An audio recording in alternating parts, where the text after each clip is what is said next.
Stanford University. Please join me in welcoming Issa Rae.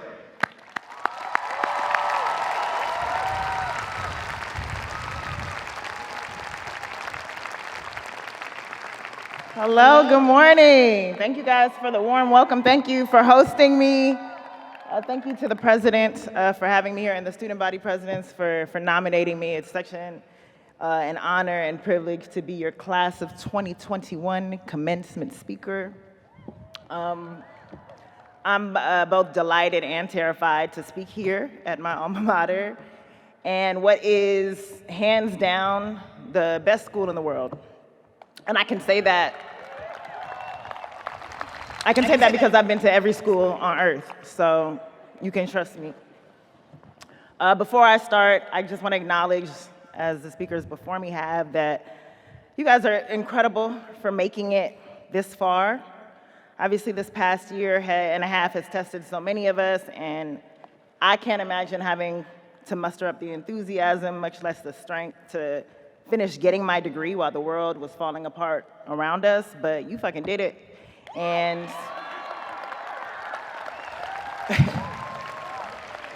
and I promise you that despite the insanity and uncertainty you've endured, you will cherish these years and the people around you for the rest of your life, and you can actually trust me on that. It took me leaving here to realize it, but this place is truly amazing. You can get a good education anywhere, honestly, no shade, Stanford. But what made Stanford special for me was two things. One, it granted me the room to make a space for myself if I didn't see one, which in turn gave me the confidence to create a space for myself when I officially entered the outside world. And two, most importantly and life-changingly so, is the community it allowed me to build. The community I built at this school is without a doubt the reason I was able to pursue my dreams and why I was asked to speak here today before you. And so this morning, I'd like to walk you through how this community shaped me, if that's okay with you. Thank you for that approval. So it actually all started here for me. I remember sitting where you all sat in my own graduation, a lot closer together, when I was 22. My friends and I had just done the hypest wacky walk of all time. I'm standing by that. We carried a boombox and we were blasting Boosie, Fox, and Webby's Wipe Me Down remix. That iconic song would serve as our personal anthem for future birthdays, holidays, more graduations, weddings, reunions, kickbacks, and congratulatory celebrations. I didn't realize it at the time, but the opening bars of that bop would serve as a personal mantra for me and the way I moved through my community and through my own spaces in life. But more on that later. A couple of months prior to our graduation, there was a rumor that started spreading that Oprah was going to be our commencement speaker. And we were all excited as hell. Like, I was especially hyped because Oprah was and is one of my core 3 inspirations, along with Diddy and Ellen. This was 2007, so chill on me. I couldn't believe that Oprah herself was gonna come and send off our class into greatness. It was like, wow, what a way to go out. And then a few weeks before, it was announced that we were getting a poet laureate to speak, and I said, a poet what-iot? And I was triggered because I've never been cultured enough to enjoy just like raw poetry. My shit needs to be cooked a little. But I still went in with an open mind. However, you can't play a song like Wipe Me Down and then just sit down and listen to dry words, no matter how brilliant they were, and they were. So unfortunately, my mind closed really quickly. And in my defense, I was so hyped off of the adrenaline of finally entering into the next phase of my life. And I tuned everything out to cherish the final moments with my friends for the last time we'd all be in the same city. So we were quietly cracking jokes, laughing and sharing memories with one another in the audience, via text. And in hindsight, it was disrespectful. And if you're doing that during my speech right now, absolutely no hard feelings. I forgive you because I'm on your time. My West African dad, however, was sitting up in the audience watching me seething. He sent me a text from above, and he said, "Stop acting like a fool and show some respect." And I was like, how you see me? Damn, like we were so close when I tell you. So my dad was particularly upset that day because up until that point, he was under the impression that I had spent the last 4 years majoring in political science. And I had already disappointed him once in high school when I discovered after working at his Inglewood clinic and interning at Killer King Hospital that I didn't like to see people in pain, and I no longer wanted to be a doctor like he was. But then he bounced back quickly and he was like, "Oh, there's always law or business." And so I was like, okay, cool, I'll pursue law then. And so instead, he learned that day via the SNCC ceremony pamphlets, I guess, that I had actually not majored in poli-sci. And after the ceremony, he yelled, "African American studies, you may as well have majored in flowers." And I didn't understand why botany had to catch a stray like that, but he was quite pissed.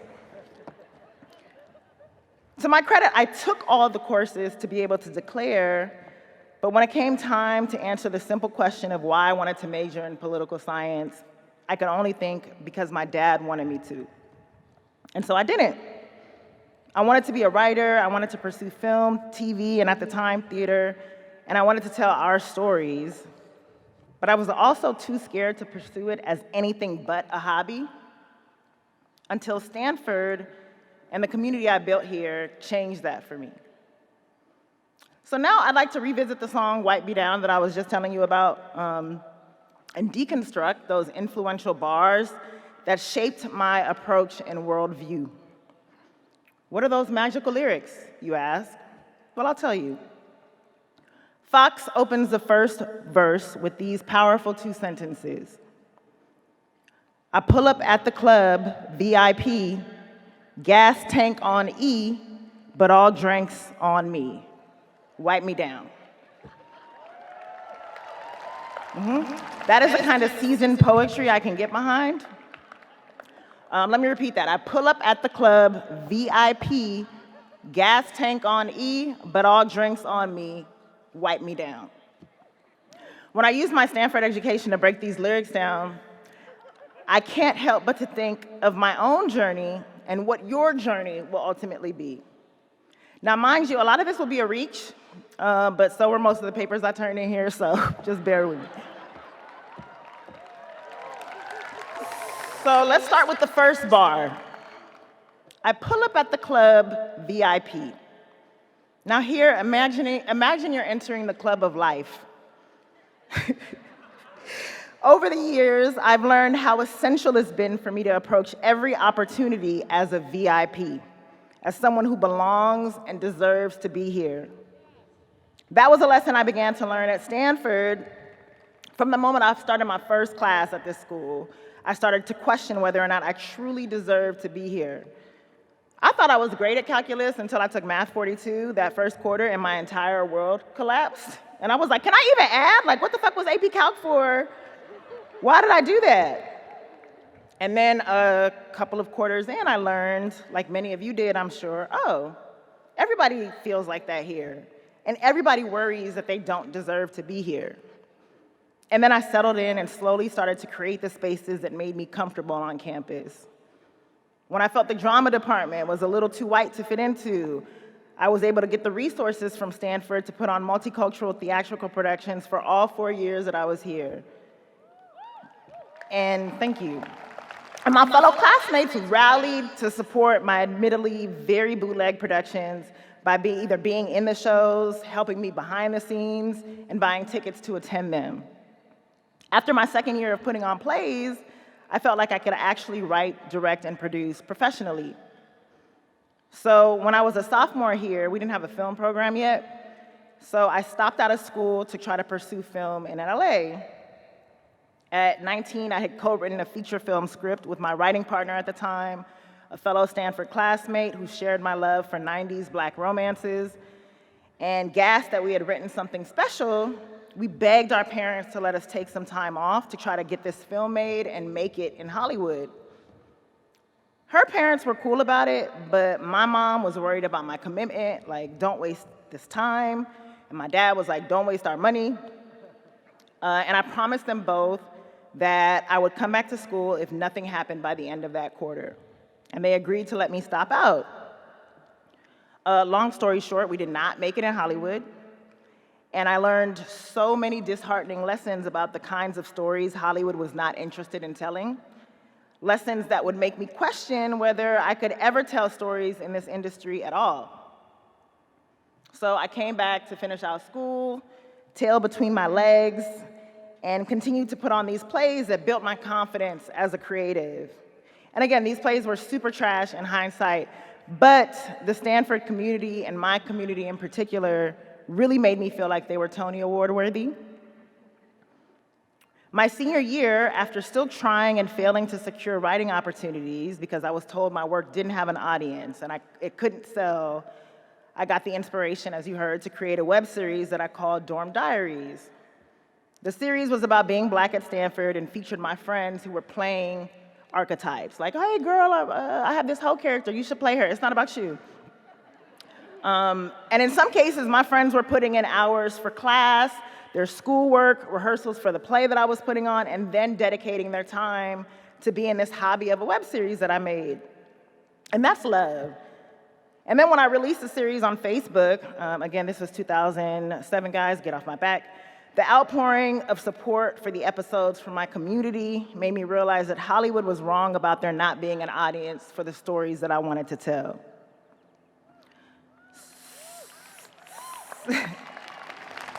So as you leave this campus and venture out, whether you're starting a new job or going to grad school or figuring out your purpose from gig to gig, make sure you pull up at the club VIP, because you're exactly where you're supposed to be. The next bar of Fox's opus opened my eyes to the true nature of giving. Again, he says, gas tank on E, but all drinks on me. Oh man, I just got chills.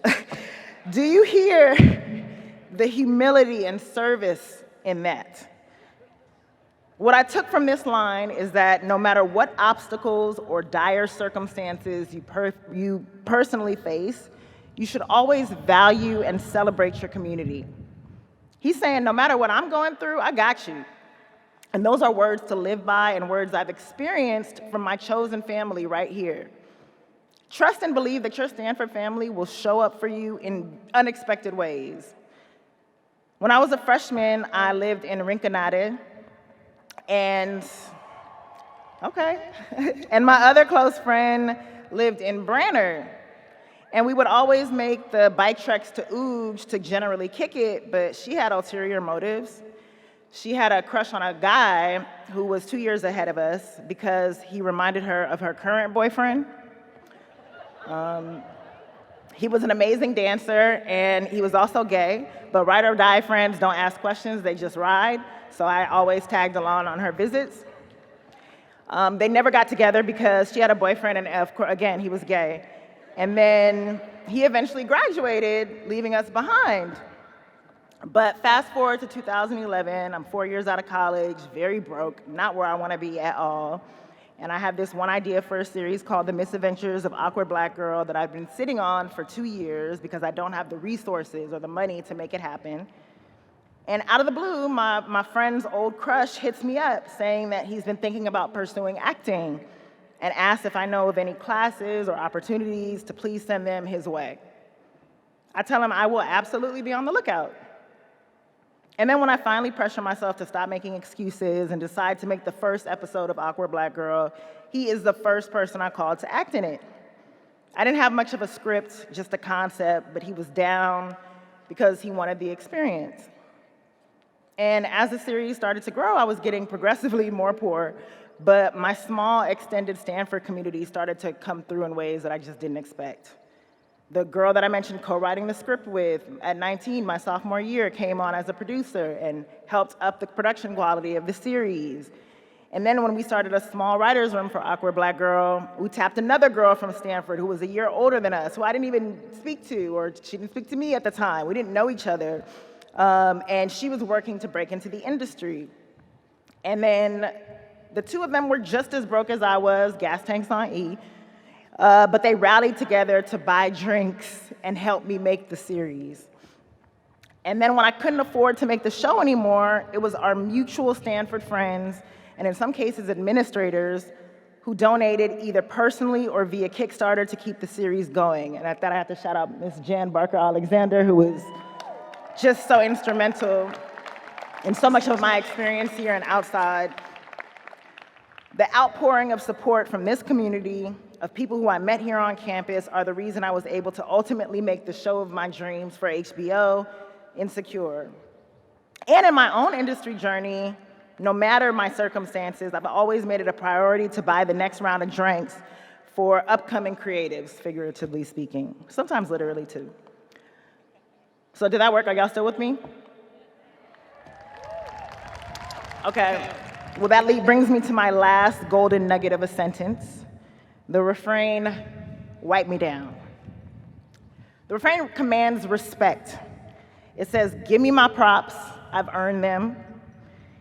And yesterday morning, I finished shooting the final season of my show, Insecure.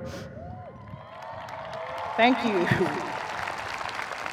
And when I wrapped what ended up being a very grueling week and a final 20-hour day, I got teary-eyed while thanking one of my Awkward Black Girl OGs from my curated Stanford community. She started with me on the web series back in 2011 and ended with me as an executive producer on the TV show just yesterday. And she was standing right across from me, and then right next to her stood one of my best friends, another alum who creatively inspired one of the main characters in the series, whether she wanted to or not, low-key. And this is a show that I was writing for 8 years, shooting for 6, and a series that the industry just 10 years ago was confident wouldn't have an audience. We were nominated for 8 Emmys last year and won one, and we got to shoot. And we got to shoot 5 seasons of it on our terms. So, wipe me down.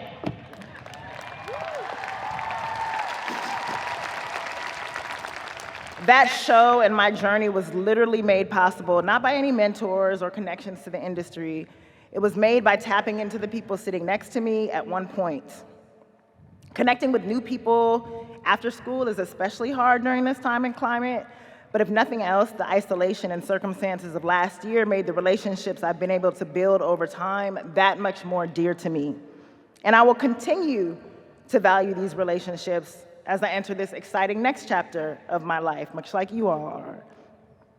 So as you leave here today, many of you might be wondering, what the hell is next? You might feel smart and satisfied with your experience here, but unprepared. Or you may feel lost for a bit as you figure out what moves to make, or where to go, and how to make the most of the time and hella money you spent here. Many of those answers are sitting right next to you, or across from you, or behind you. Build and tap into your community. The brilliant minds in this room will have a hand in shaping the culture, making the world better, leaving long-lasting legacies behind, and doing a bunch of other important shit.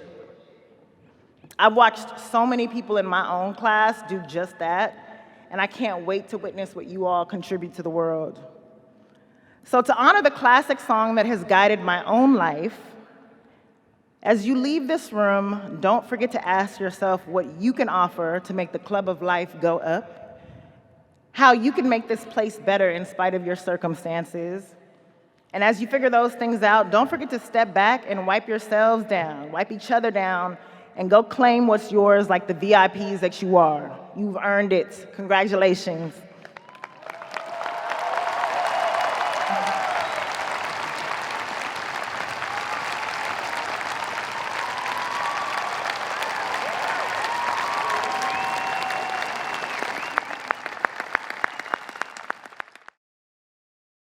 For more, please visit us at stanford.edu.